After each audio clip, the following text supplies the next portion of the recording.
First speaker is Emily Redman of ScotlandShop, and she's looking at doing about 35 minutes, I believe. We'll do some Q&A at the end, and then we'll do a poll, and I'm going to be asking questions about membership systems and some other aspects of just some of the challenges we're having. Then we're going to follow that with Randy Stewart. By the way, that poll time is also for us to go and take a comfort break if we need, right? Because I know I'm drinking tea, and I'm going to end up having to dash at some point. Then Randy Stewart, basically one of the head honchos organizers for the Victoria Highland Games and Celtic Festival. I don't know if Joan would agree with that, but I try to organize. But I've been the vice president since, probably 20 years now. I joined probably 98 and got involved with it just as they didn't really have a lot of clan societies, just groups sort of showing up with information tables on their family. So I did that for the Stewarts, and then eventually it just led into sort of looking after everything and helping run the games. And we just built our Scottish Community Center a couple of years ago now, so that's all up and running. And yeah, and we have our games coming up. It'll be the 161st annual games. Your center is absolutely fantastic. There's a lot of there's a lot of envy on our part with that. Got to figure out how. We used to have one called Hollywood House, but they tore it down and put up a Island Milk. So, well, that's great. I guess we're looking at about the same amount of time, or we'll despite your warning, I'm assuming we'll be able to fit into the time frame that we need. Our concept was to let people put questions and that into the chat. We won't interrupt presentations, but at the end with the Q&A, and we're asking people keep your microphone muted and your camera off except when speaking. That will help with everybody's bandwidth. Try to use a good name for recognizability for those people that come on. We don't want to be calling somebody, hey, my iPhone. When you do have a question, let us know who it's to be directed to, if it's specific, or who else it would be. And on that note, I'm going to hand things over to Emily. If there's anybody that has any specific emergency need, don't hesitate to put your hand up. And let's get the show on the road. Take it away, Emily.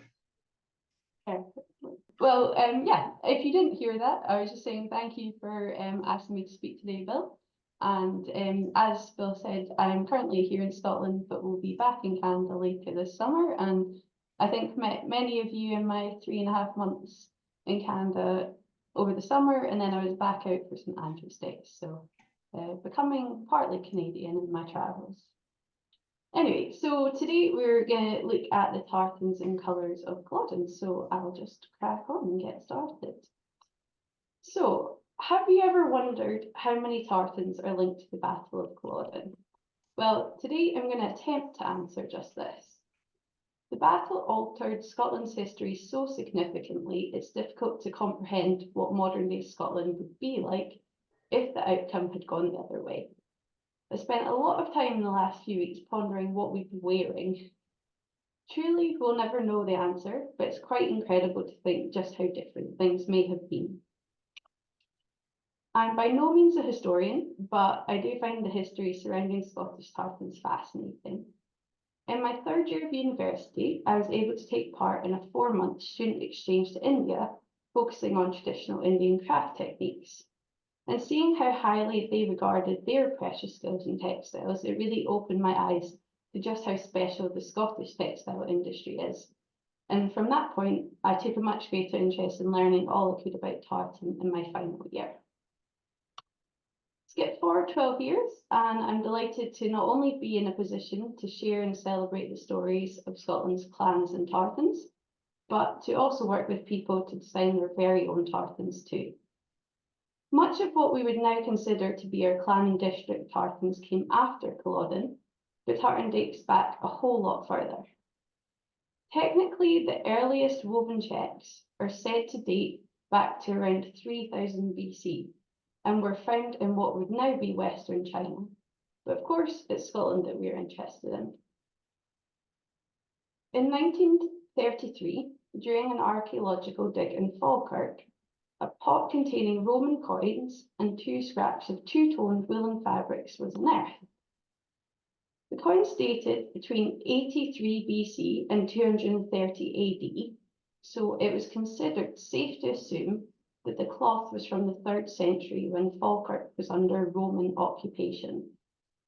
This particular two-tone cloth was created with untreated sheep's wool with a lighter yarn, and the darker yarn was either the same wool dyed with a simple vegetable or an untreated wool of a darker sheep.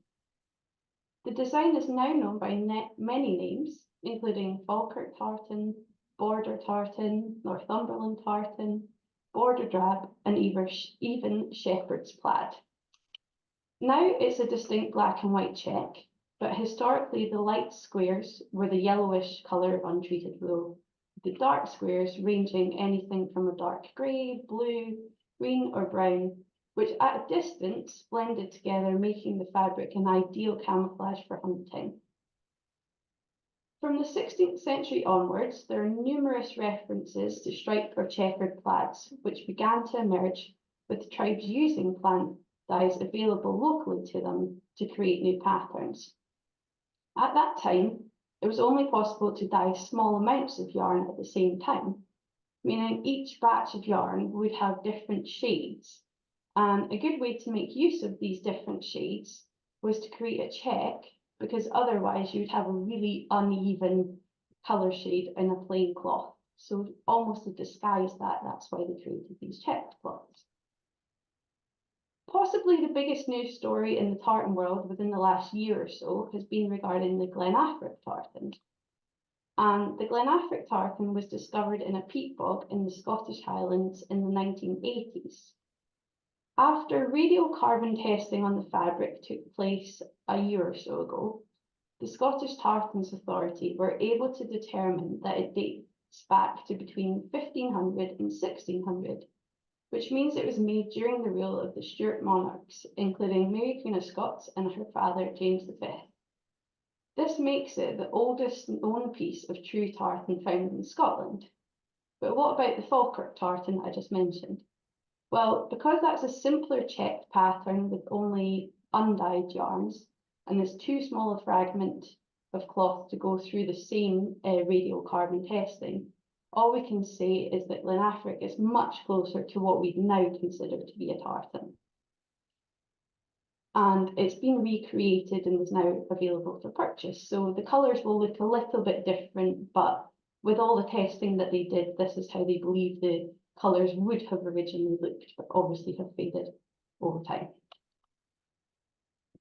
So around that time, with multiple families from the same regions having access to the same materials and weavers, it would soon become possible to identify districts from these colourful patterns. For centuries, the patterns were loosely associated with the weavers of a particular area, and it was in this way, almost unintentionally, that clan tartans evolved, although at this point they don't appear to have been recorded. It was also inevitable that some of the more established and affluent clans would set out to create a uniform of sorts. A letter written by Sir Robert Gordon of Gordonston to Murray of Pulrosey in 1618 instructed Pulrosey to remove the red and white lines from the plaids of his men, so as to bring their dress in harmony with that of the other Sutherland sects. So this is the first time that there's a record of this kind of, this is what I want my pattern for my men to be, we can find. And during the Highland uprisings of 1715, clansmen fighting on both sides were apparently identified not by their tartan, but by their cap badges. However, families fighting on behalf of the government were all from a similar region at that time, so were likely to have had similar patterns, which makes a lot of sense. In 1725, General George Wade was provided instructions to re-establish the independent Highland companies, which had been disbanded in 1717. He was asked to put together 6 watch companies to patrol the Scottish Highlands. 3 companies were formed by members of Clan Campbell, 1 of Clan Fraser of Lovat, 1 of Clan Grant, and 1 of Clan Munro. A standardised tartan was chosen to avoid association with a particular clan. The force was known in Gaelic as An Frida Du, the dark or the black watch, but it remained independent Highland companies at this time. The Blackwatch modern tartan we know today also shares its name with Clan Campbell, Grant Hunting Modern, Monroe Hunting Modern, and Sutherland Hunting Modern via these shared connections to the government forces. In fact, the tartan worn by the Royal Regiment of Scotland is referred to as Government 1A rather than Blackwatch Modern, although essentially it's the same pattern. This military use of tartan is also said to have given birth to the idea of differentiating tartan by clans. As the Highland regiments were multiplied, their tartan uniforms were differentiated. We're now going to skip forward in history to explore the aftermath of Culloden before coming back to explore the clans who fought in the battle in a bit more detail. So after the failure of the last Jacobite uprising in 1746, the kilt, and as a result, tartan, were banned in an attempt to stamp out the culture, which was seen by the Hanoverian government as the power base of the House of Stewart. The ban imposed by an Act of Parliament of 1746 was called the Disarming Act, or for its full title, an Act for the more effectual disarming of the Highlands in Scotland and for more effectual securing of peace of the said Highlands and for restraining the use of the Highland dress. You can see why it's often shortened. Under the Act, men and boys were forbidden to wear or put on Highland clothes, including the kilt, plaid, and no tartan or partly coloured plaid or stuff was to be used for greatcoats or for upper coats. The Act, which came into force on August the 1st, 1747, did not apply to those men serving as soldiers in the Highland regiments, or to gentry, the sons of gentry, or women. The ban also only affected that part of North Britain called Scotland, which at the time was defined in an earlier act. Roughly speaking, this was the area north of a line from Dumbarton in the west to Perth in the east. Scotland at this time comprised of two cultures, the Gaelic Highlands and the Scots Lowlands. I'll use growing up in the Lowlands as my excuse for some questionable Gaelic pronunciation. The Lowlanders were seen by the Hanoverian government as civilised and generally supportive of the crown, whereas the Highlanders were regarded as being wild and untamed. And after so many former Jacobite rebellions that had caused concern, they hoped this act would finally bring them under rule. The prescription of Highland dress lasted for a period of 36 years before becoming repealed in 1782. By which time much of the old lore and skills had been lost or discarded as inappropriate due to the new circumstances in which the Highlanders found themselves. It's so sad to think that a whole generation's worth of skills vanished. Imagine having to abandon your skill set and all you'd known, already having lost so many of your friends and family. For something a little more hearted, I want to share a story from this time which certainly made me smile. 12 miles south of Oban now lies the Clachan Bridge, popularly known as the Bridge over the Atlantic, connecting mainland Scotland to the Isle of Seil. Seil is separated from the mainland by only the thinnest of sea channels, but perhaps in part due to its remoteness, in the days of prescription and before the bridge was built, many islanders are reputed to have continued wearing the kilt. However, when journeying to the mainland and on reaching the inn at the crossing point, they would have swapped their kilt, changing into trousers.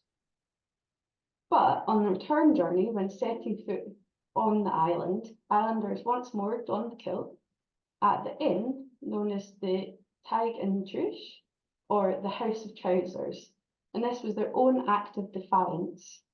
Just shows us Scots are really a feisty bunch. So you can see in the picture here the bridge over the Atlantic, and then the building just on the left-hand side is this inn where they supposedly would change back and forward. William Wilson started his family business south of the Highland boundary in Bannockburn on the outskirts of Stirling where, being unaffected by the Act, he was able to flourish. He quickly cornered the growing market for the tartan in southern Scotland and elsewhere, and especially for the lucrative supply of cloth to the military and the increasing number of Highland regiments. The need for mass cloth production to meet large orders, such as the military, led to the requirement for standard colours and patterns in order to maintain quality control. These standardised colours and patterns devised by Wilson's were certainly in use by them by the 1780s, and their range continued to grow with increase in demand for tartan, a trend which continued throughout the 19th century now that the Dress Act had been repealed. By the time the first chemical dyes were introduced in the late 1850s, early 1860s, the use of standard colours and colour terminology had been practised by Wilson's for over 70 years and was firmly established.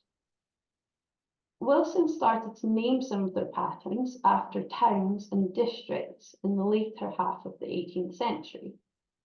Towards the end of the century, the use of family names for tartans became apparent, and this practice increased over the next 50 years.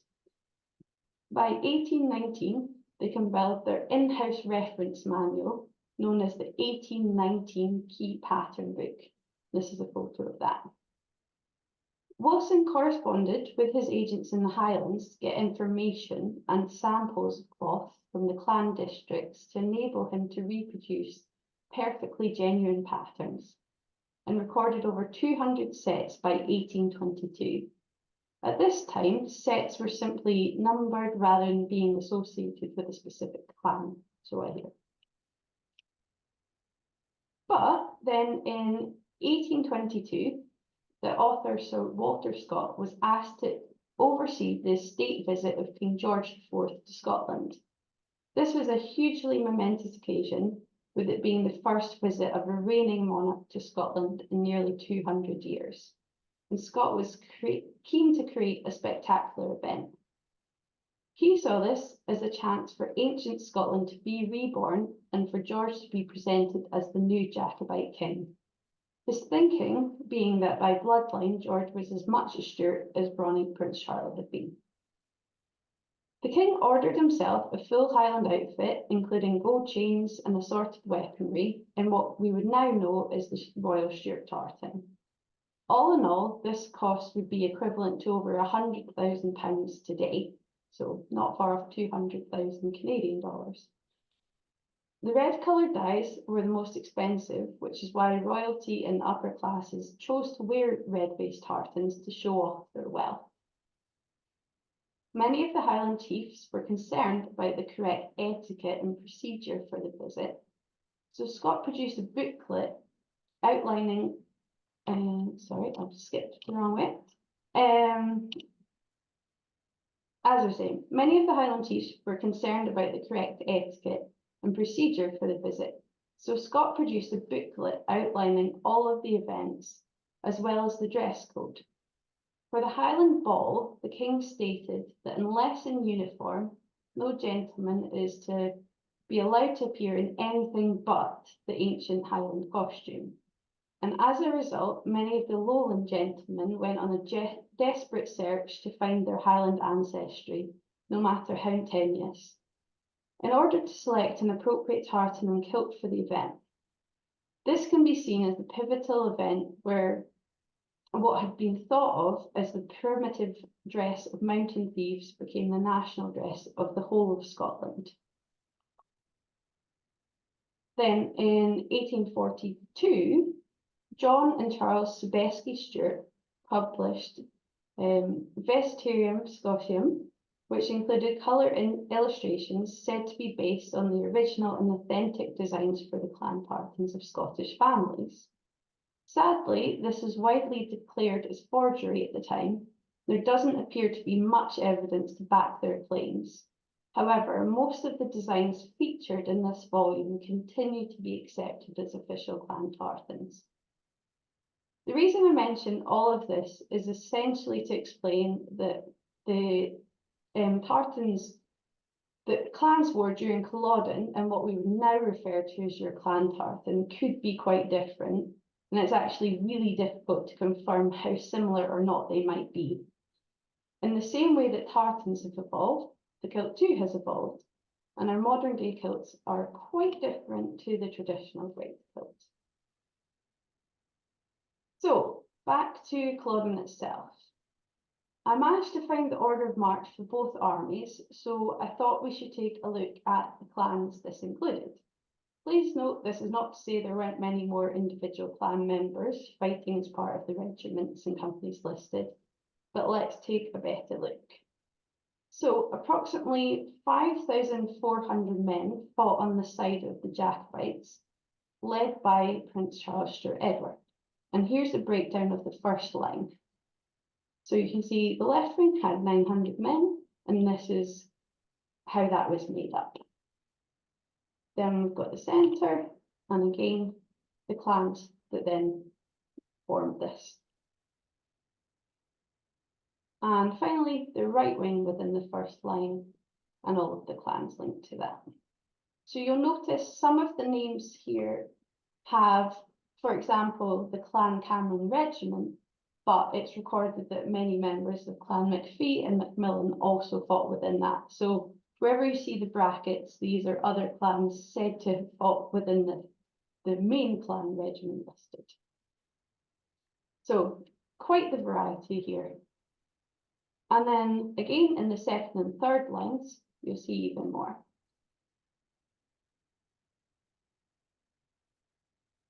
I'll just keep going through these.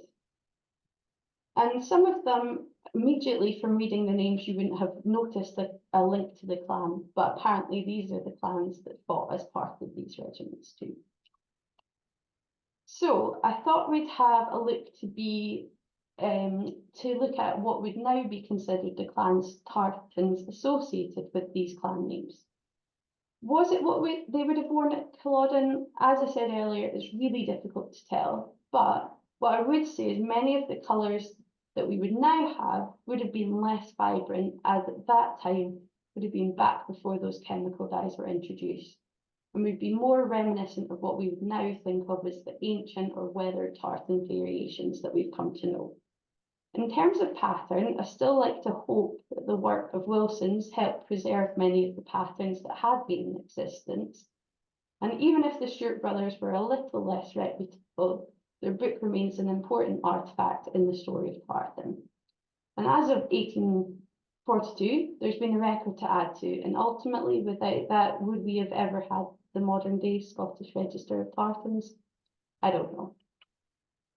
So, first up on that list we have Boyd, then Cameron, Chatton, Chisholm, Drummond, Farquharson, Ferguson, Forbes, Fraser of Lovat, Grant, McBean, MacDonald of Clanranald, MacDonald of Glencoe, also known as McKean, MacDonald of Glengarry, MacDonald of Keppoch, McPhee, McGilvery, McGregor, Mackintosh, McIver, McKinnon, McLachlan, McLean, McLeod, Macmillan, McTavish, Menzies, or Mingus, Murray, and Ogilvie, Ramsey, Robertson, Stewart of Appin, Stewart of Athol, and Weems. So potentially these are all of the tartans just linked to the Jacobite side. So of course we also have to look at the government side. So again, this is the order of march for them. And it's not as many clan names that you would recognise from these regiment names.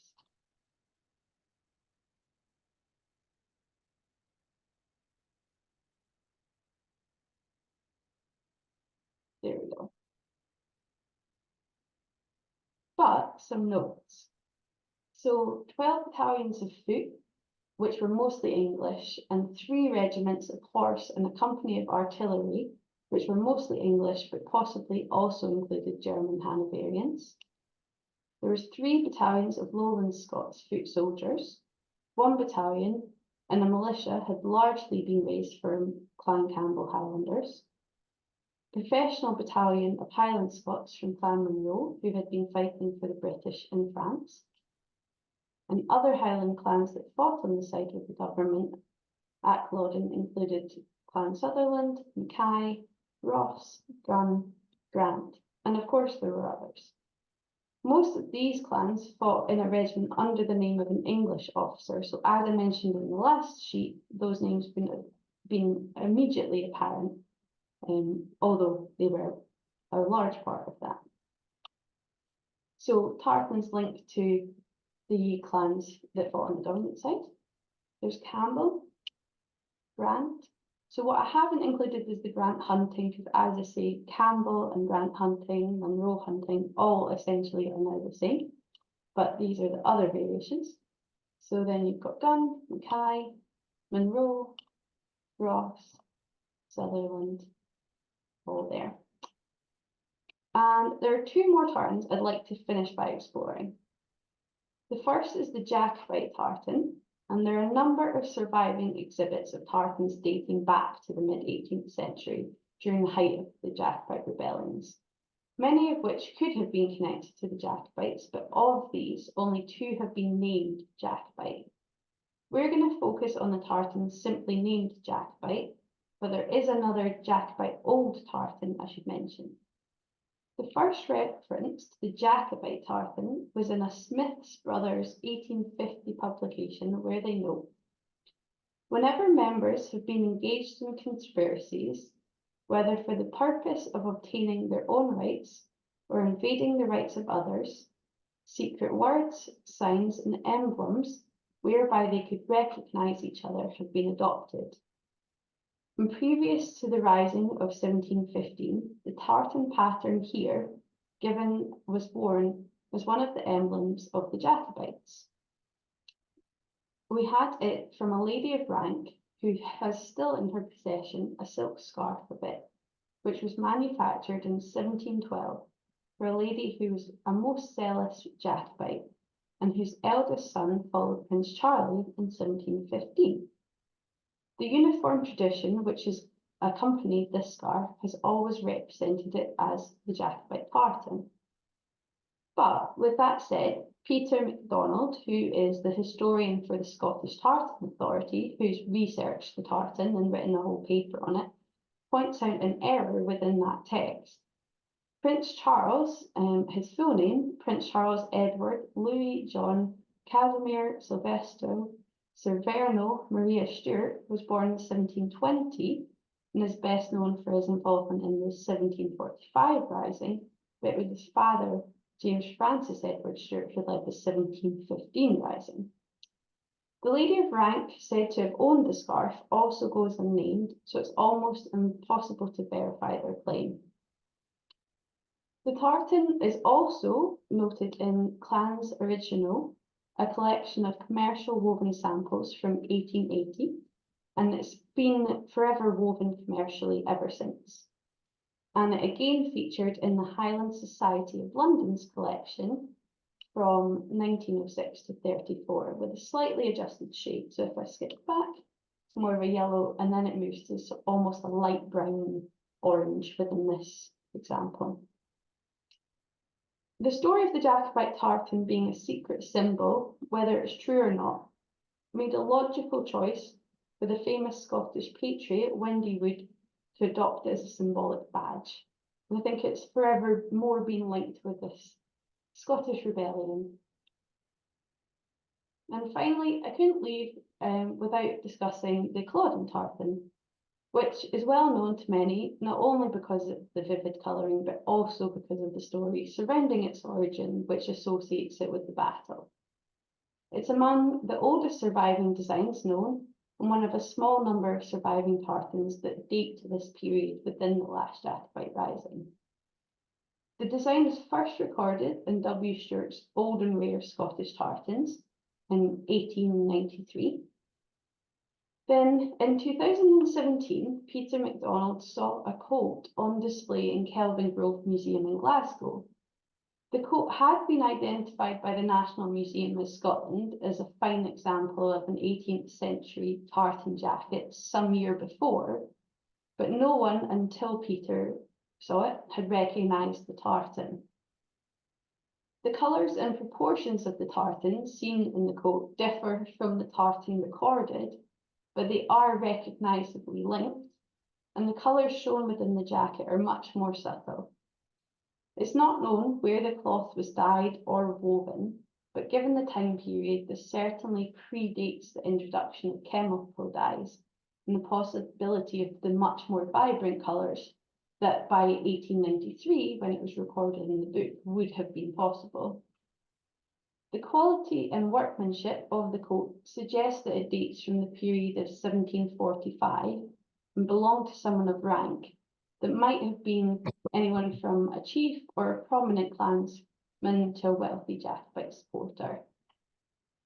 It's said that D.W. Stewart had access to the coat during the production of his Old and Rare book, but his reproduction is not particularly accurate. So Peter MacDonald put the two side by side and noted that both the colours and the set weren't fully correct within the original when compared to the original specimen.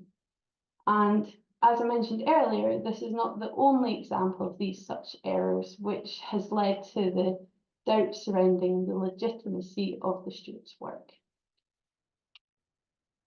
And that's me. So thank you very much to Bill for asking me to speak today. And as I mentioned, in writing all of this, it has led to many moments of wondering if what we now know as our clan Tartans would be the same if it hadn't been for Culloden.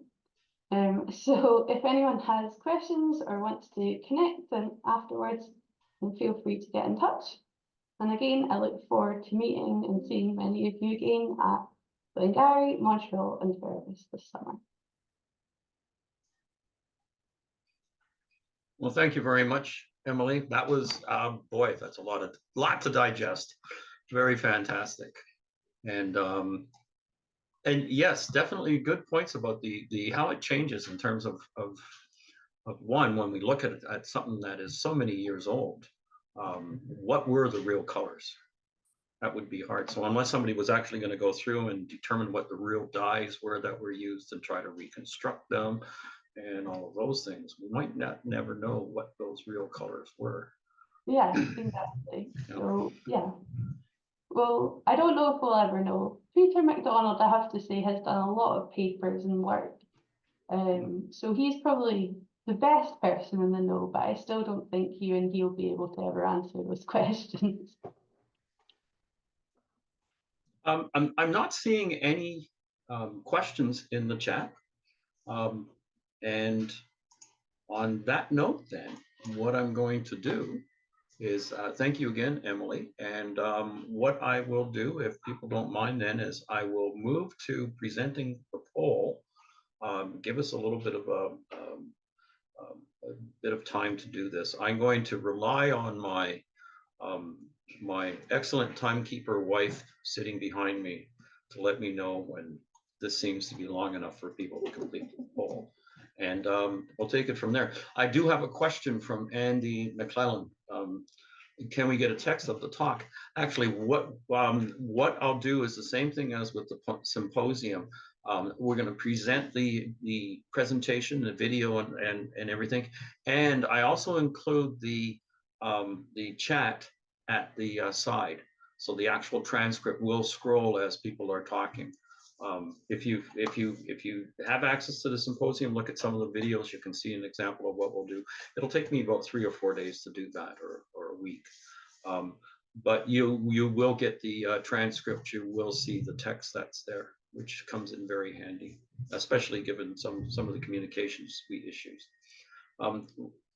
I do have a question, a comment and question on tartan from Rory. So Rory, why don't you go and you are open to speak if you wish. Sure. So thanks, Emily. The question about you could chase your tail forever, what the real colors were, but there is a painting extant done by a Swiss artist called Morier on seven Highlanders from life who were in the toll booth in Edinburgh who had been arrested after the Battle of Culloden. And he painted them in life either that in 1746 or 40, anyways, very close to it, wearing their stuff. And he had posed English redcoats with bayonets, pressing down on them. It's a quite a well-known painting. But if anybody's got any sense of what the colors were and what tartans would be, that painting is a good example. And one thing that's unique about that painting is that the 7 Highlanders are wearing 23 tartans. They love checks, and they disobeyed that big rule: don't wear checks with checks. And they were wearing the kilt would be one, the hose would be different, and the plaid would be different, and the waistcoat would be different. They were all different colors everywhere. And so there's quite a few examples of color there. Are you familiar with that painting, Emily?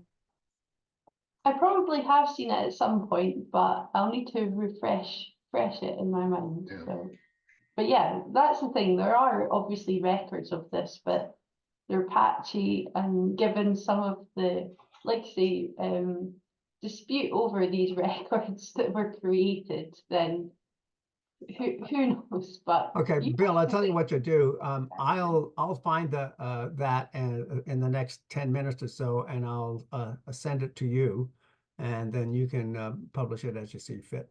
Yeah, Rory, if you go and put it in the chat, if you've got access to the chat, put it in the chat, and I'll repost it to everybody. Yeah, okay. It might be quite big. That's all I'm wondering. Can the chat take it? The file would be there, but if you give me the name, I'll give the name for everybody to access it. Okay, I'll do that now. Thanks. And thank you very much. Okay, if there's no other questions, I do have one though that popped up about the authenticity.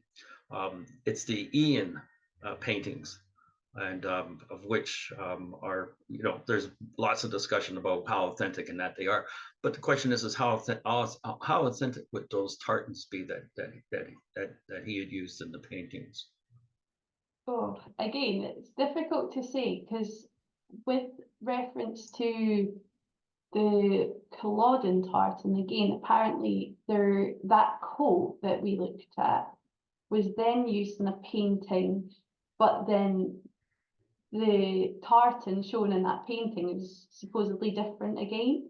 So it's kind of like, even though it was modelled on this coat, which then the tartan had changed, then even in a painting it was depicted differently. So I guess there was some artistic license along the way, but yeah, this is what's difficult to actually track down. Well, we all have different eyes, and we do see things different. And I know there's things, if I was doing a painting, there's colors that I just don't like, so I would probably change it. All right, let's jump to a poll. Thanks again. Poll number 1.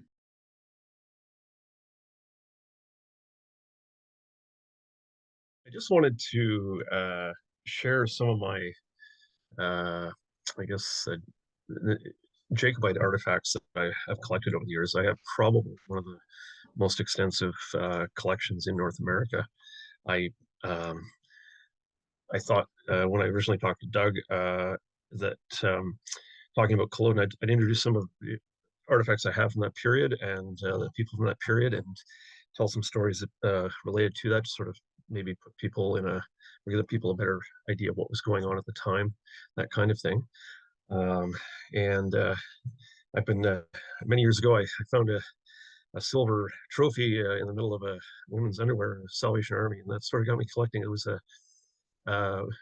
a golf trophy that had been stolen from a golf club in Papua New Guinea, and I returned it to them. It had been stolen during World War II, and the club described me as a collector of all things eclectic. So I think that's probably, see behind me there, I've got just about everything going on here.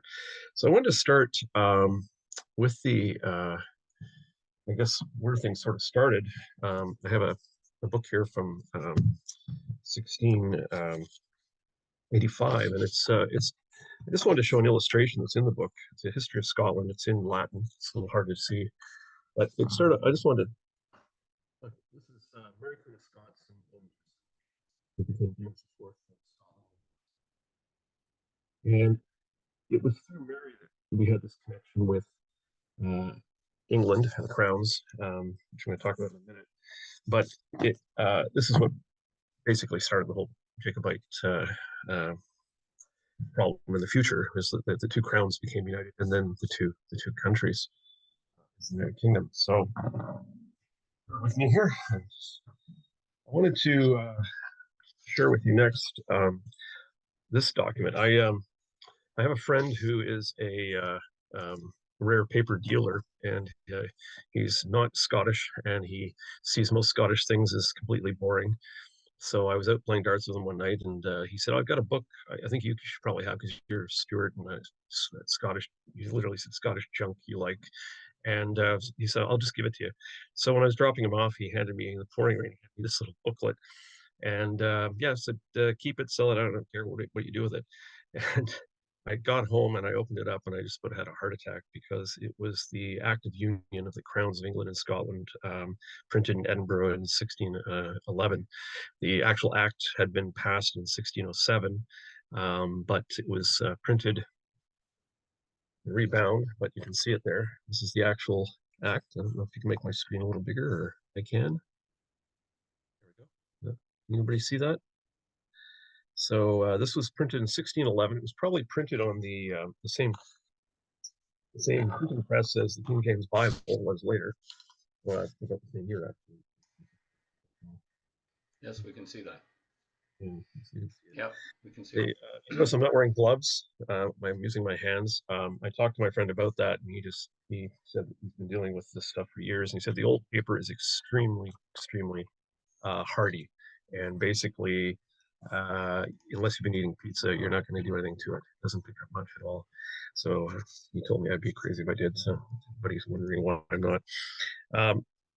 So the actual document is called "The Laws and Acts of Parliament Made be the most excellent and mighty King and Monarch James be the grace of God, King of Great Britain, France, and Ireland, defender of the faith, and etc. Since His Majesty's 15th Parliament and 19th day of December 1597, collected, revised, extracted forth of the register of Scotland." So it's a little bit of a mouthful if you try to find that in a card reader.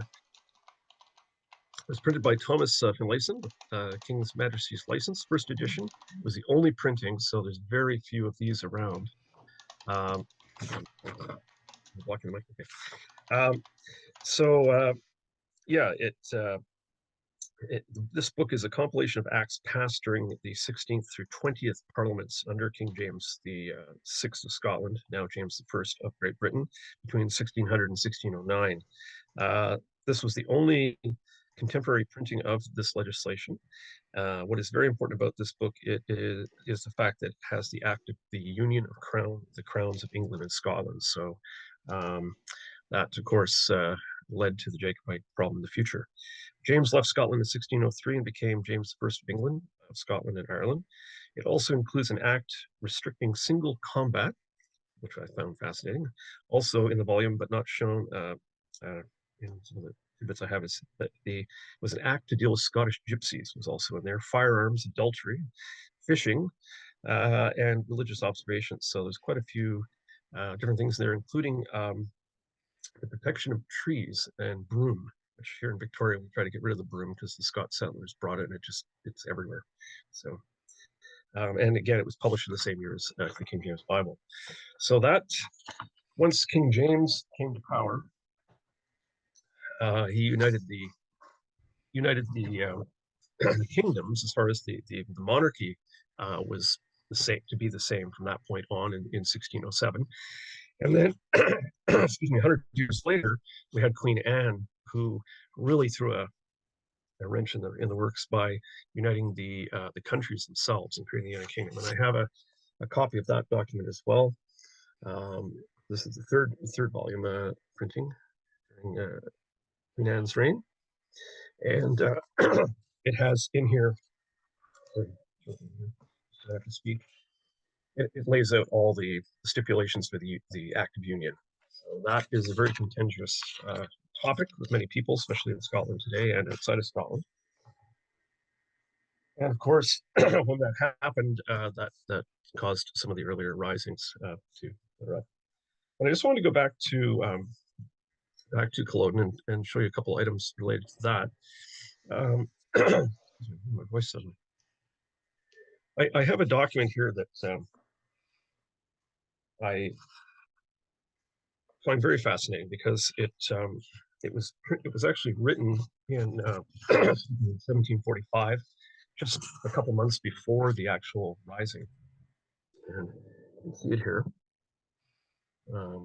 It's got the seal on here. It's actually the seal of the Duke of Argyll, which this was enacted in Inverary.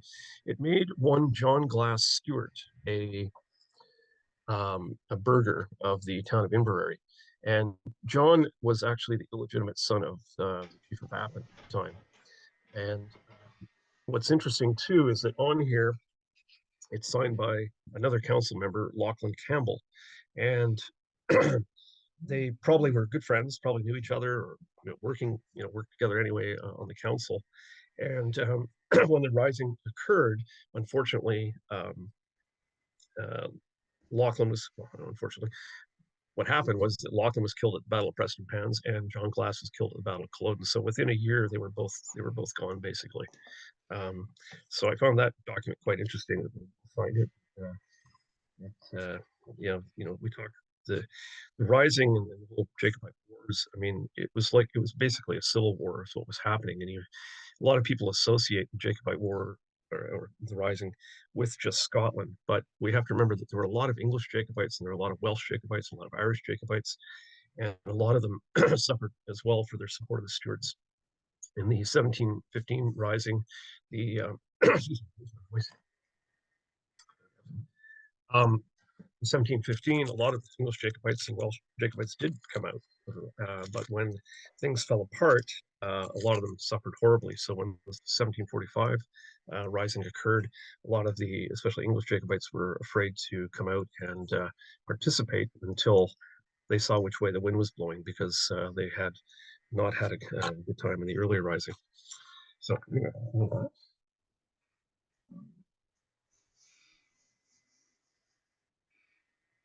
and I don't know if any of you have seen this one. This is the this is actually the Battle of Culloden medal. So it has a fairly standard battle scene on one side, and dated 1746, and on the reverse we have the Duke of Cumberland. So it was issued during the reign of George II, and George reigned from 1727 to 1760. And after the 1745 Jacobite rebellion, they created this medal, and it was given out to some of those who participated. It would have been made in gold, silver, and bronze, and then probably sort of a base metal as well. Most of the ones I've seen are the copper or bronze ones. The other thing they would do is they would go to families they suspected of supporting the Jacobites, and they would say, "Would you like to, donate money to the crown, basically, to and buy this coin or token as a symbol of your support for the Hanoverian government?" And so, of course, you probably end up paying more, because they would sort of lean on you until you donated appropriately. So yeah, you see a few of those around. And on it, it says, "Rebellion justly rewarded," and Culloden, 16th of April, 1746. I had a couple more points I just wanted to go over, because I think this sort of tells another story. So after the Battle of Culloden, Charles did not give up and and the movement wasn't dead. And the Hanoverian government was very, very much afraid of where things would go in the future. Hanoverian propaganda sort of painted him as the foppish Italian who, was just an aristocrat, didn't care about the people, was a coward. And if the Jacobites, they portrayed him as walking on water. And I've time to read some of the original texts from the period. But I have this portrait of Charles. This is oil. It's based on that was done in Italy a couple of years before the Rising. So it sort of gives you an idea of him. So he does give off that vibe of maybe being Italian or French.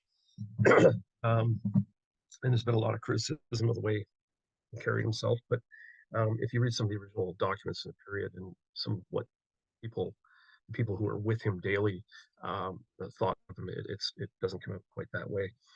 And one of the things I think that does show something about Charles's character and not the character that was portrayed in Outlander is the Oak Society created a medal. And so this one here, on one side it has Charles. There, I don't know if the camera picks it up. And on the other side, on reverse, you have, it's very clear there. I'll just read about it. So here's the rare medal struck by the Oak Society, a Jacobite club which met at the Crown and Anchor on the corner of Arundel Street and the Strand in London. So this is actually in London where they were based. Prince Charles Edward Stewart visited London secretly in 1750 to again try to muster support for the Jacobite cause. It has been suggested that the medal was struck to commemorate this meeting where he met his supporters. On the one side, we have the bust of Charles Edward Stewart facing right, and on the reverse, we have a withered oak tree with a sapling spring from its roots. In Latin, it says above the trees, it says it flourishes or it grows green again, it revives. The medal was struck in Italy in 1750. They made 6 in gold, 102 in silver, 283 were made of copper, and 50 soft metal. The withered or streaking oak tree represents the tree in which the future King Charles II hid from Cromwell's Roundheads troops during the Civil War. It was in the hollow of this very large ancient oak tree at Boscobel during the Civil War that he hid and survived to gain the throne. The oak tree has long been a symbol of the Stuarts, and Charles Edward Stuart's escape further secured its use as a secret symbol amongst the Jacobites. So you'll see in many Jacobite objects, and I won't talk about the Jacobite symbols today on the glass, but here's a Jacobite glass I have here, and you can see the oak leaf very clearly on there. You have the roses for the Stuarts. You have James represented as the fully open bloom. You have Charles as the opening bloom, and you have Henry over here as sort of the second son, like Harry, just waiting in the background in case he's needed. So, be for another day. So, just always found it interesting that Charles actually did come back to Britain, and the meeting place where he met was only a few blocks, literally, away from where his cousin, the king, was at the time, and this visit was also to Charles wanted to become Protestant. He felt that the family was too closely associated with the Catholic faith, and that it was an issue with many of his supporters. So he, in secret, was baptized in the Protestant faith, and it was shortly right after that that his brother announced that he had become the youngest cardinal, I think, in the Catholic Church. So it didn't go down well. People sort of scratching their heads at that because now he was much closer to the Pope. Charles had a falling out with his father, James, and they didn't speak again. James died in 1766. And I think, yeah, it just didn't go well between those two. Charles had been raised basically father. He was very, very dedicated to his father and the cause, and I think he felt very much betrayed by his own family. Another one I have here, which is quite rare, is it's called the Bravado coin. It was struck in 1749, It has a Highlander holding a targe on one side. You see that there? Thumbs in the way. There he is. So he's Highlander holding a targe in one hand with the motto, who can contend with me? And a raised sword in the other. And in English, it would be, I will leave no stone unmoved to obtain that in 1749. On the other side, we have the Jacobite rose. See that? There it is. Jacobite rose. And it says, my affairs are at issue. So on the outside of the rim. The Jacobite medallion was meant to show that the strength and support of Charles and Edward Stuart was gaining. The mottos showed clear support for the Stuarts and were an open display of aggression towards the Hanoverians. So unlike many medallions of the Jacobite era, which show the gentle and political side to the propaganda, this is a defiant show of force. So the first time it actually had shown someone holding a sword and a Highlander in particular dressed that way. So that's why it's called the bravado medal. It was actually minted in Edinburgh, and it was quite widely distributed. There are very few around anymore, and if you had been found with one of these in your pocket at the time, you probably wouldn't have been around very long. Stretch your neck. So, time here. Yeah, another object I wanted to just quickly show you is a certificate of pass written for John Stewart of Ballachulish by Reverend Archibald Campbell in 1746. It's actually so it was written for John Stewart to travel, and the Reverend Archibald Campbell was quite well respected at the time. So he wrote this letter. It was only 5 months after the Battle of Culloden, and it reads, this is the document here. See it? Signed by Archibald Campbell. It says, these are to certify that the bearer hereof, John Stewart of Ballachulish, the parish of Lismore and Appin, did not go out in the wicked and unnatural rebellion. In many of the documents I have, they always refer to it as the wicked and unnatural rebellion. So that I know no reason why he may not goes from this to town of Stirling about his lawful affairs, he always behaving himself as becometh a loyal subject of his Majesty King George, and that without any trouble or molestation to himself and servant, given by Mr. Archibald, minister of the Gospel of Lismore and Appin, at Lismore the 8th day of September, 1746 years. That's signed. What I find interesting is that John Stewart of Ballachulish, his family was extremely involved in the rising. I saw earlier documents talking about how some of the original plans for the rising were actually made at Ballachulish House, which was John's home where he grew up. His brother, Alexander, was actually killed at the Battle of Culloden, and I believe his father was in exile.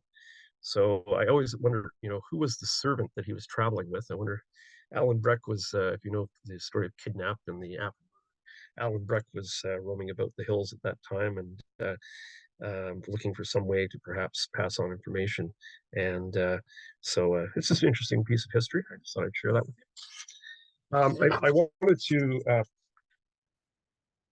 talk about the Tartan, excuse me, the Tartans from the period of Culloden, and Emily was talking about quite a few different ones, and sort of clarifying that many of the Tartans we associate with families today were not used by those families at that period, as far as we know. She mentioned Peter MacDonald, who's the head researcher at the Tartans Authority of Scotland. I've talked to Peter on different occasions about other topics, but I just was reading actually this morning that some of the Culloden Tartans, I think one of the ones she showed was actually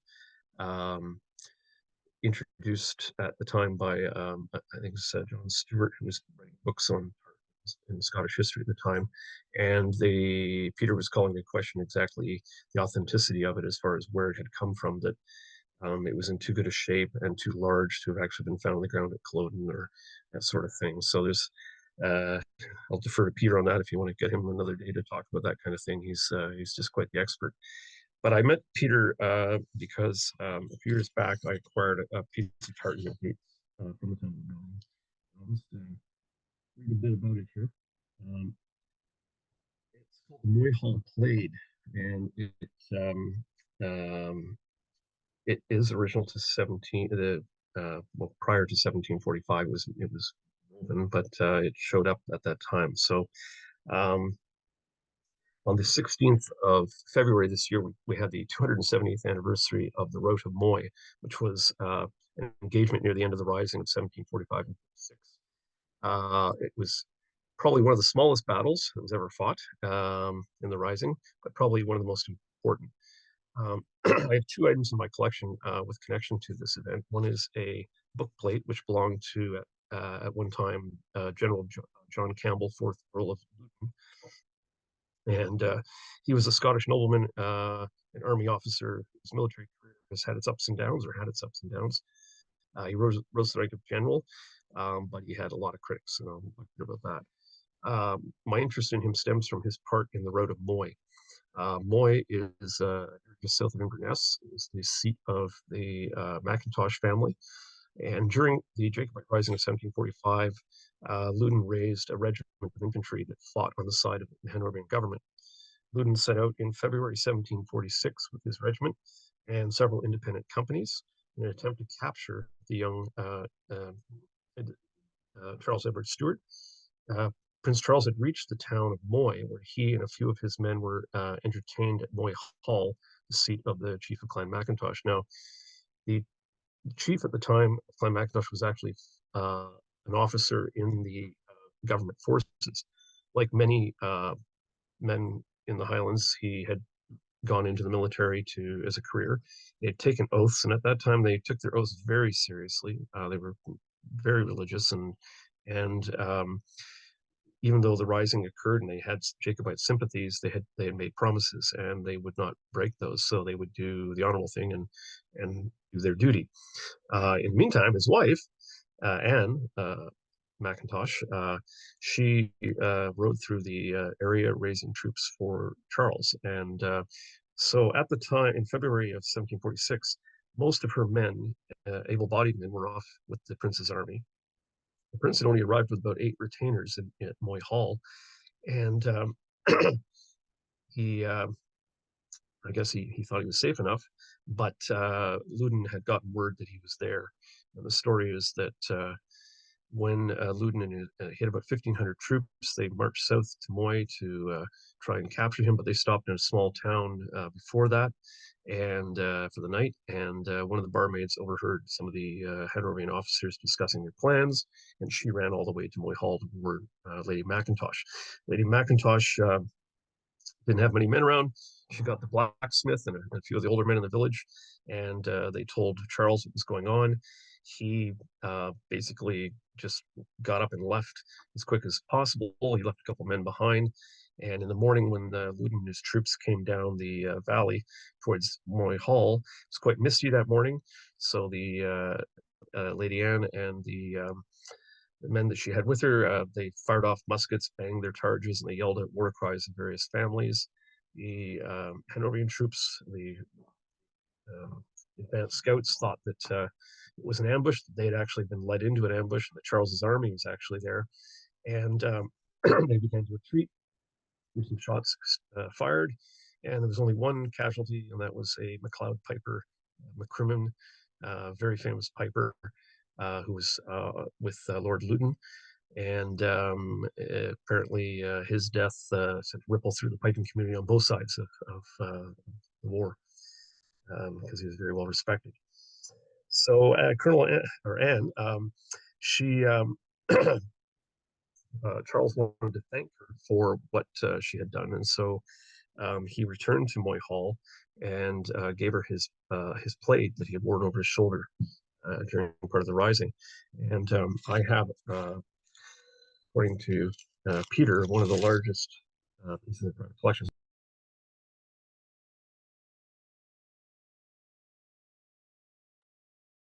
Sorry. So this is the original Moy Hall.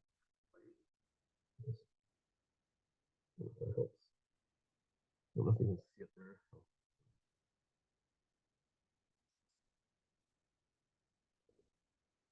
See it?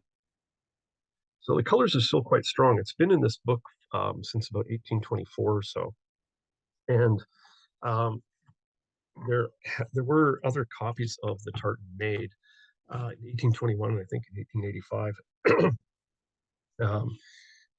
for various reasons. And so even today, some of the pieces of the Moy Hall Plaid, which are in museums, they have been misidentified as the original.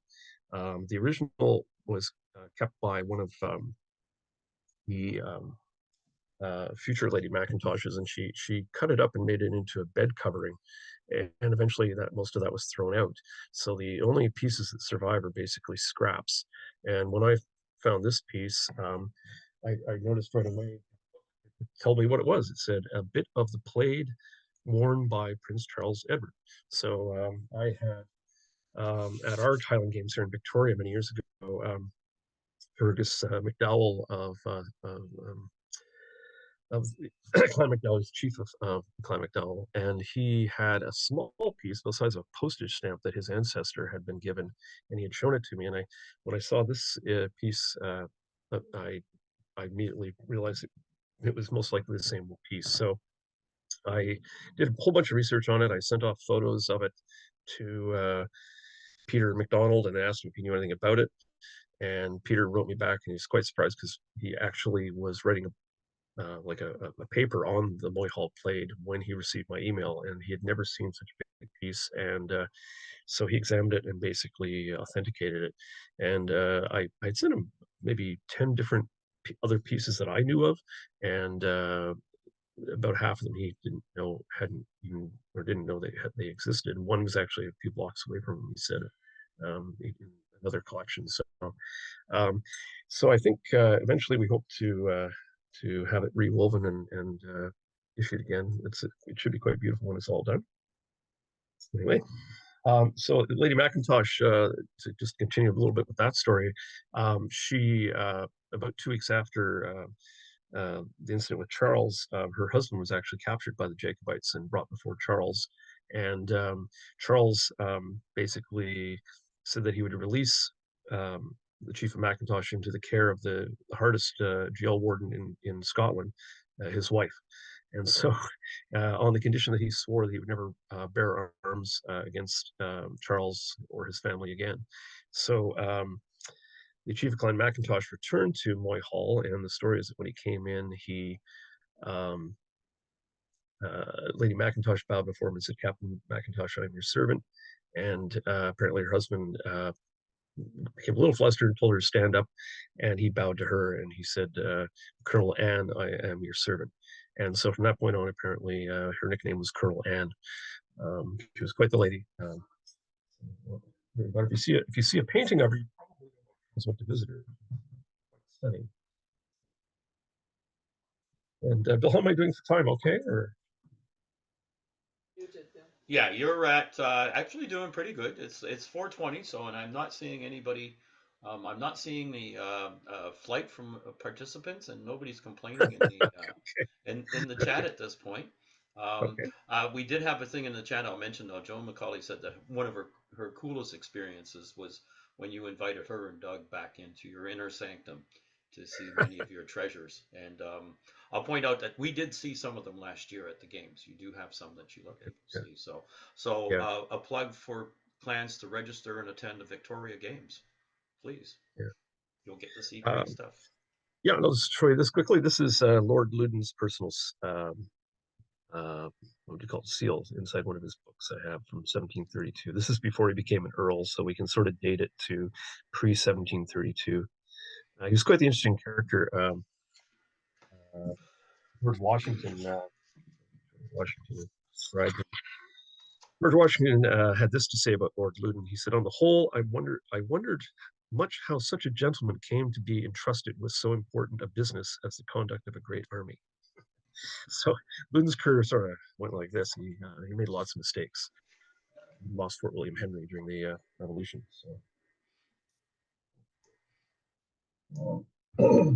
So, In discussing tartan, Rory was talking about the painting that I think some of you maybe can see now. He's popped up there. You can look at.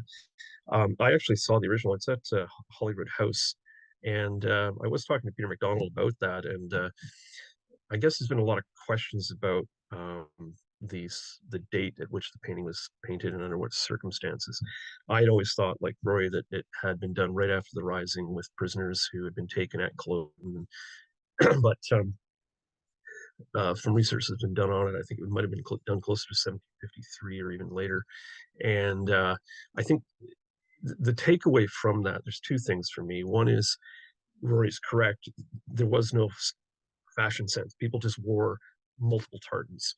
And there, as Emily was saying, the family tartans really didn't exist. I mean, you had families who were opposing each other, probably had similar or the same tartans on because they bought from the same weavers, because they were both Margyle, for example, or Athol. So it's really hard to know what tartans, which of the older family tartans are actually family tartans, or were created in 1822 when the king was coming after Sir Walter Scott invited him, and every chief was looking in his closet for something that was tartan, sending it into the tartan authority. And from what I heard was that on some occasions, two different chiefs had sent in the same swatch of tartan with their seal on it. And then somebody arbitrarily said, okay, we'll give it to this guy, just because they bought from the same weavers. And with the Moy Hall tartan, what's interesting is that it is from the period. It dates to the 1740s or earlier, and it's bright red, as she was saying. The red was considered it showed wealth because the dye that was used it was they used the wings of a Brazilian beetle to get that red color. It was very expensive to get that dye, and so if you wore red, you were making a statement. Whereas blue and other colors, earth colors, were more common. Um, just talking about that painting for a quick second as well. If you think of the bonnets that were worn at the time of the Rising, um, the color is something I've had to talk. I don't know if some of you know Peter McDonald. He's a master armorer in Scotland. He repairs all the collections for museums. He's a master swordsman. He is a Jacobite and Scottish Highland historian as well. Anyway, you can look him up on Facebook if some of you are on there. Peter McDonald, McDonald Armories. His knowledge of the period is extremely high. And Paul and I have often talked about the bonnets. We often see at Highland Games people wearing these bright blue, sort of almost NATO colored bonnets. And both of us thought this was really weird because if you look at any of the paintings or drawings from the period, watercolors or oils, you see that they're wearing a dark blue. It's a very dark blue, in some cases almost a black. Um, so that painting that Rory was mentioning, that's at Holyrood House, if you look at it, you'll see almost every single Highlander is wearing a large woolen dark blue bonnet, not a light blue bonnet. So just wanted to throw that because it's one of my personal pet peeves. I mentioned that Charles in different lights, and this may be funny. So I have a booklet here. It's a pamphlet, actually. It was produced just after the Battle of Prestonpans, so in 1745. This is it here, the Chronicle of Charles the Young Man. I think there's only 5 copies in the world that exist. I'm very fortunate to have one of them. I'm very fortunate to have all the things I do, and I see myself as a caretaker for these things, and that's something I have to think about in the future, is what's going to happen to them. But I'll just, if you look at it, it was written, and they wrote it almost like Charles was a biblical figure. And I'll just sort of, I'll just read a little bit here so you get the gist of it. Howbeit the young man landed, and 7 more men with him, without foreign force, or the affiliates of strangers. For he reposed to trust in the affections of the subjects of his father, and many resorted to him. And he numbered his hosts. Lo, they were 2,000. Now the young man was a great prince and a goodly countenance, and all that saw him loved him, and they called him his name, Charles. So as you read it, it's written very biblical. And I mean, when Charles was born, they also on many of the Jacobite glassware, for example, they I don't have it, they put a star. Let's see here. There you go. So you see the star there up near the top of the glass, and that was because they almost saw his something like the birth of Jesus. They had this young hope coming into the world to save them. On the other side, you had the Hanoverians, and I have this original broadside that was passed along on the streets in 1747. This is a cartoon. So a rare cartoon printed in 1747 by the Hanoverian government, lampooning Charles Edward Stewart and his ladies, handed out at the time as propaganda. They tried to question Charles's relationship with the two young women, making him out to be a womanizer, and by calling their virtue into question, so to speak. Neither woman had had any form of romantic relationship with Charles. Unfortunately, much that we know of Charles today is clouded by years of deliberate Hanoverian bias and misinformation to swear his name and the Jacobites. Oh, sorry, to smear his name and the Jacobites. Both Flora MacDonald and Jenny Cameron, it's been proven that they were never romantically involved with Charles. And I don't know if you can see it very well there, but it says on here, how happy could I be with either for the and other dear charmer away.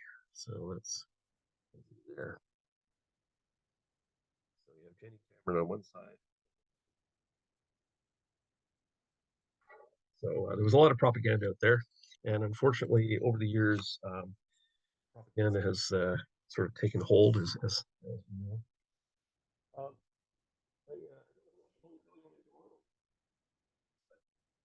I'm happy to talk another time about some things.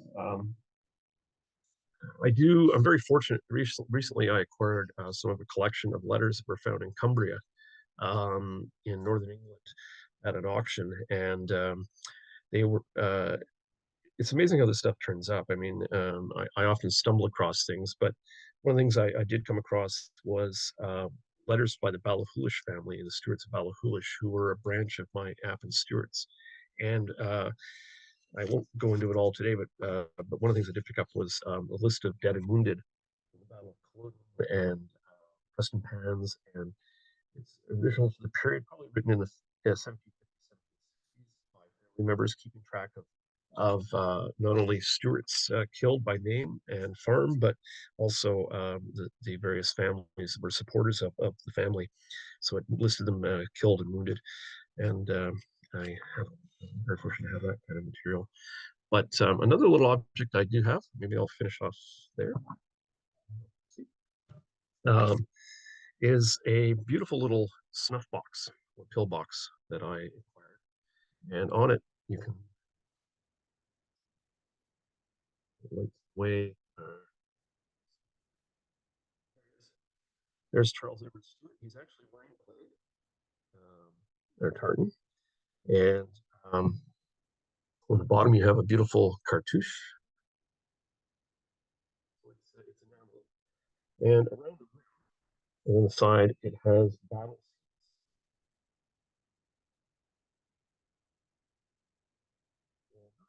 particular battle. Just a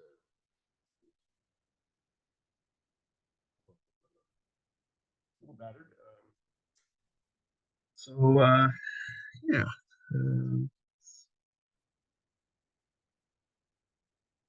Anybody? Maybe Bill, do you want to throw out any questions or anything, or?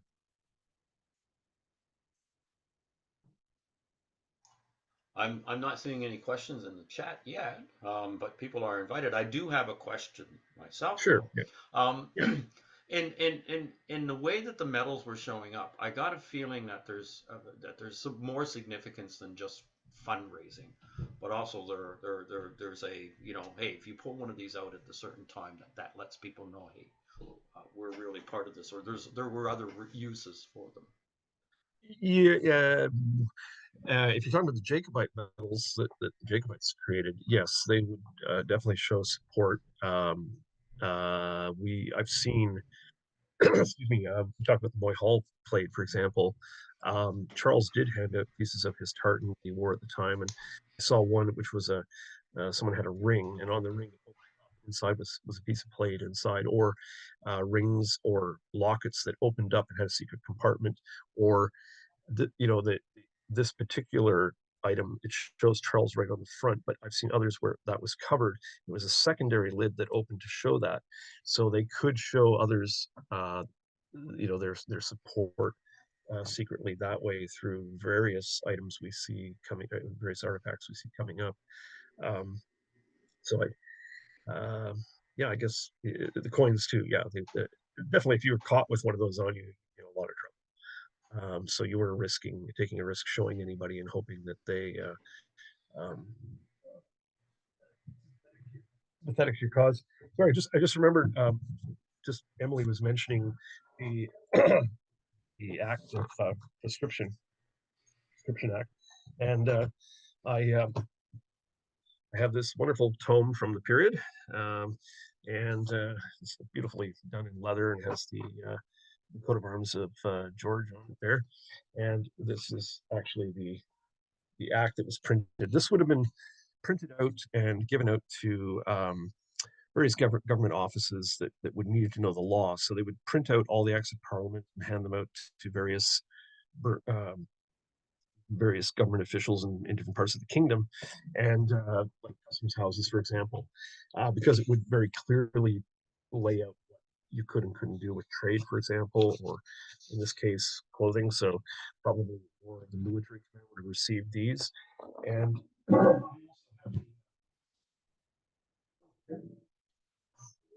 I have the 1782 repeal. So this is George the Third now. It's 1782, and George has basically repealed the act, and he's allowing the tartan to be worn again. So, babbling on incoherently here. Any other questions? I've got a request from Joan. I think she wants to know more about that glass that you were showing, maybe some origin, or how did you get that? Yeah, I was avoiding the glass topic because I have many glasses, and that I would do something. This is Jacobite glass here. You can see the stem here has the air, it's called an air twist. So they'd have enamel twisted inside the stem, and then you have the Jacobite engravings on it. We don't really know how old this one is. It has a cut pontile. It does have wear on the base. You have Jacobite glass was made from about 1707 till until Charles died in 1780s. But there was a revival period as well in Scotland in the 1820s when the king was coming. So, and then later on in the 1860s. So there's different periods. You have Jacobite societies showing up again, and they were creating these glasses. This one is very large, very unusual. My friend Paul McDonald has one as well, and I've seen one other that size, because normally they're smaller. And I have a collection of Jacobite glass. I have one right next to me here. There's Charles seated there on it, and you've got the roses again, and then there's that big star with Charles. So that one's quite rare. This one dates to the period. I have others in a case here, earthquake proof case, and that could be a topic of another discussion at some point. But yeah, Jacobite glass, a lot of secret symbols in there. There were Jacobite secret societies all through England, Wales, and Ireland, Scotland. And some of the Welsh ones were quite interesting. I haven't done any of those yet. They used fish and other things in the symbols. But it's interesting too. I have here at the Act of Parliament was created at the time of the Rising in 1746. That one of the ways the British government decided to fund their army against the Jacobites was to actually tax glass coming in Britain from outside the country. So Jacobite glass was being bought from places like the Netherlands and Italy and France, But when this bill came into effect, they started taxing quite heavily, and it actually created a British glass industry, which yeah. Just, that's how it any other questions or comments? Or losing my Some good compliments. Uh, One of the things I'm taking from your talk, though, is that if we do end up going into any of the secondhand stores or look at auctions or stuff like that, pay attention because stuff like that shows up. yeah, I mean, knowledge is everything, and I've had people say, well, why you don't just donate it to a museum? And then it's like, I might, but I'm trying to keep it all together right now and keep it safe and do research on it. And I try and share all my information, but a lot of it would just disappear too if we weren't out there looking for it. I think of some pieces my son has found, at a flea market, lying on a blanket on a racetrack, Yeah. and people having no idea what they've got. So, um, Well, Randy, I went and got a book to show to explicitly state that.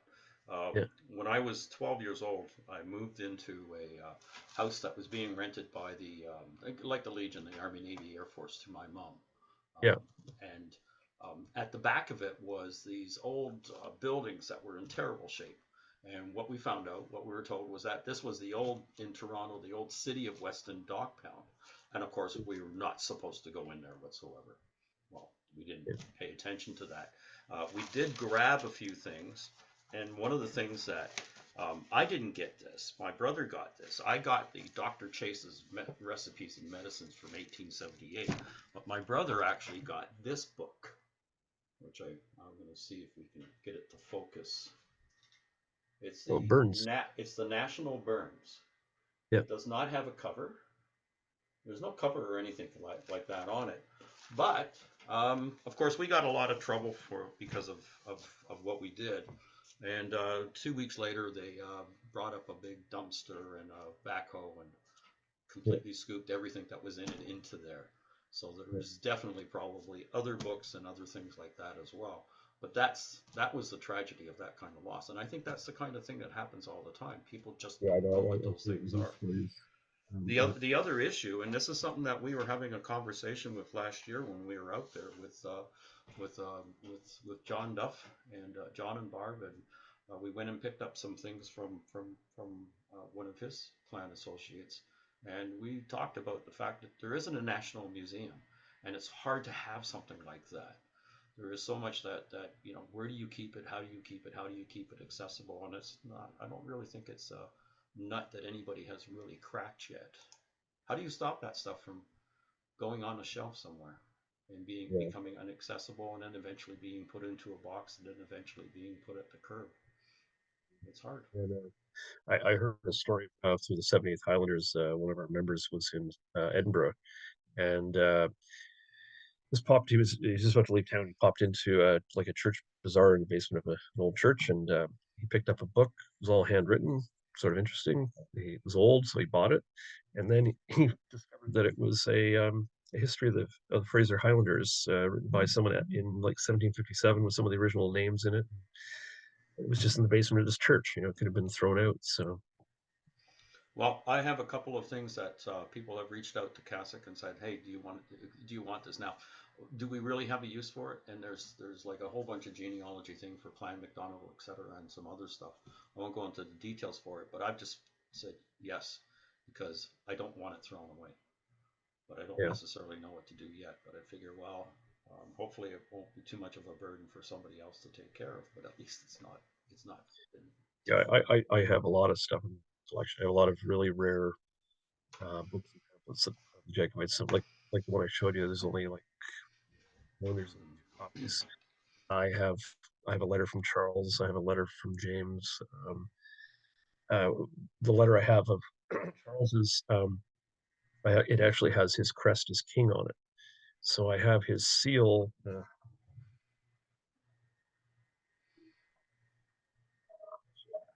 So this is circa 1750. This is Charles's seal as Prince Regent. Wow.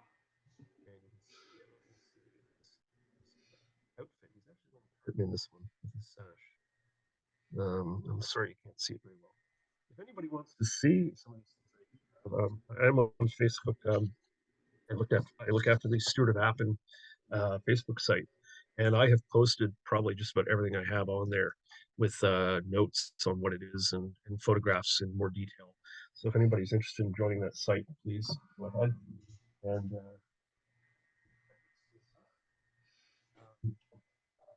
show you here too. I had a Stewart of Appin descendant pop by my house one time, and I'd met him at the games, and he said to me, "Do you mind if we come by? If my brother comes to town, do you think the two of us could come over and look at some of your things?" And I said, "Yeah, I'd be happy to show you." And I filled my dining room table, and it's just crazy. I still had more stuff. I often don't even know what I have anymore because I've collected so many bits and pieces over the years. It's overwhelming. This is a letter written by Charles in shortly, about 3 years before he died. He signs it Count of Albany. So he was living in Italy at the time, and he was trying to live in incognito in a sense because he still thought there were assassins after him. He was not Yeah. well. He wasn't doing well health wise, and so he had his illegitimate daughter Charlotte looking after him. They had been estranged for many years, and he finally recognized her officially as his daughter. There's been lots of controversy as to if any of her descendants are still alive.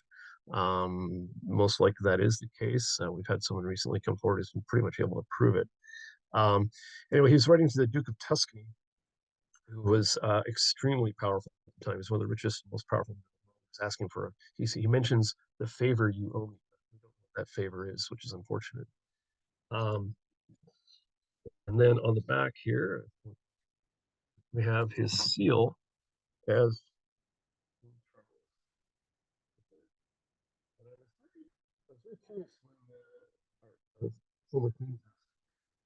what number would Charles take as king? Would he take Charles IV or Charles III? And he took Charles III, so I think it was a bit of a slap in the face to the Jacobites. But yeah, I can't. Sorry, I can't hear you, Bill. Randy, I'm going to ask you to repeat that a bit because when you put the thing up, you get muted. Oh, sorry, I think sorry. I think we heard third or something like that. Yeah, I was just going to say that. So that seal on the letter.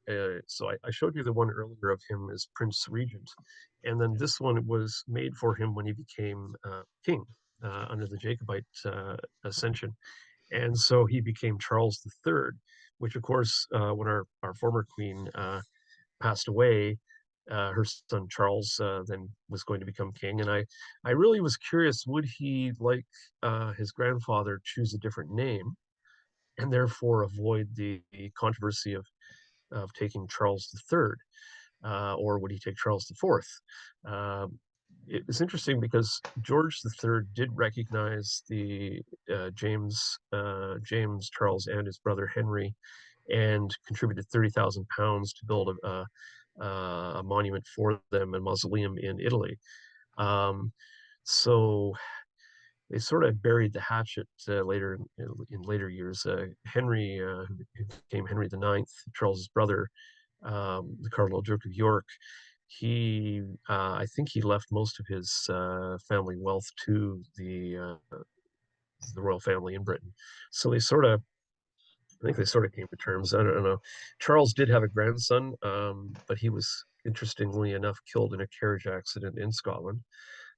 He was quite elderly at the time. I think he had a career in the military, and was visiting Scotland. He'd been invited there, and he was killed. But Charles also had two granddaughters, and one of them I don't believe had any children, and one did. So there are descendants there today. So that's a whole different topic. But yeah, sorry, going off topic.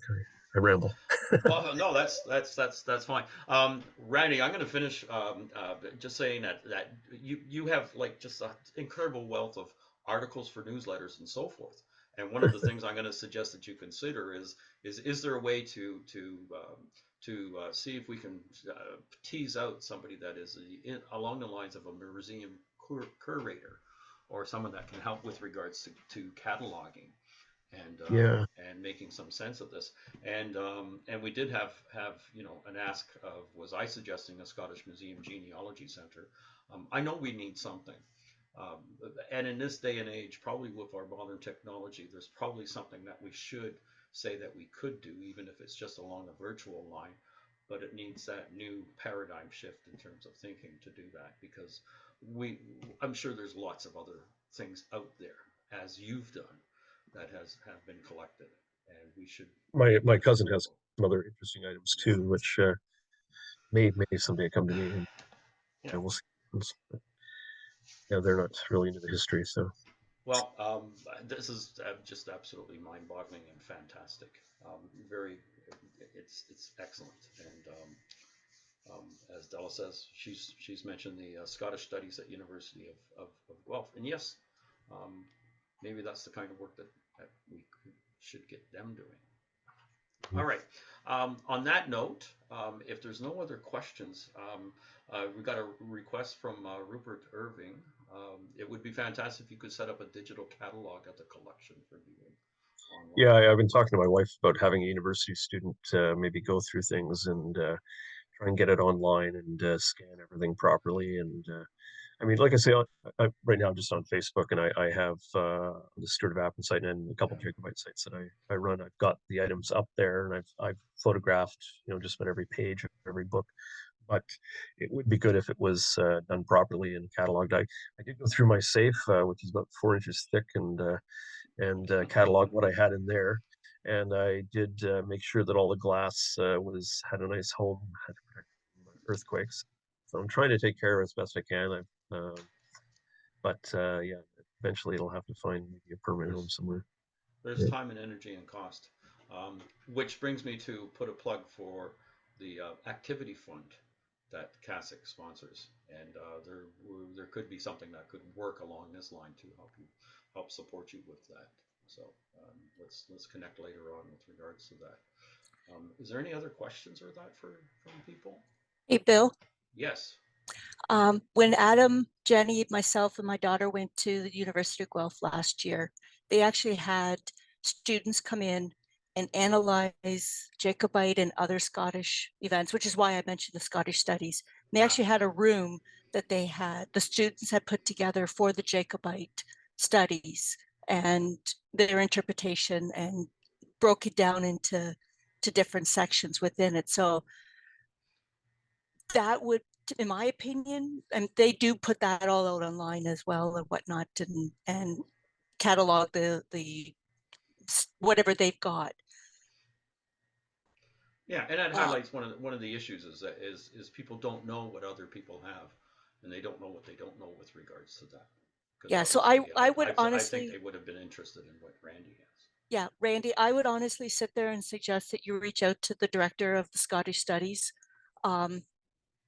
see what they could do for you, and maybe, because they do have the budget for a co-op student, that maybe they can find someone close to where you are and actually be able to work with you on documenting and like you guys have mentioned already, cataloging what you've got, and see what they can incorporate into their own studies. Della, you're reminding me that we do have the Cassoc Scottish Studies, University of Guelph Scottish Studies scholarship that we provide, and we should reach out to them and see, hey, who won it this year, and perhaps there's something that we can look at in terms of devoting some of the research work in that direction. Well, also you got what's her? She's you got a rep that's part of the Scottish Studies in Cassoc. Yep. Thank you. That's Maggie. I heard in the background. Maggie, who I think we've lost. She's not. It doesn't look like she's still here, but I will be in touch with Maggie. All right. If that's and John is mentioning that Simon Fraser University also has Scottish Studies, and they are quite related with the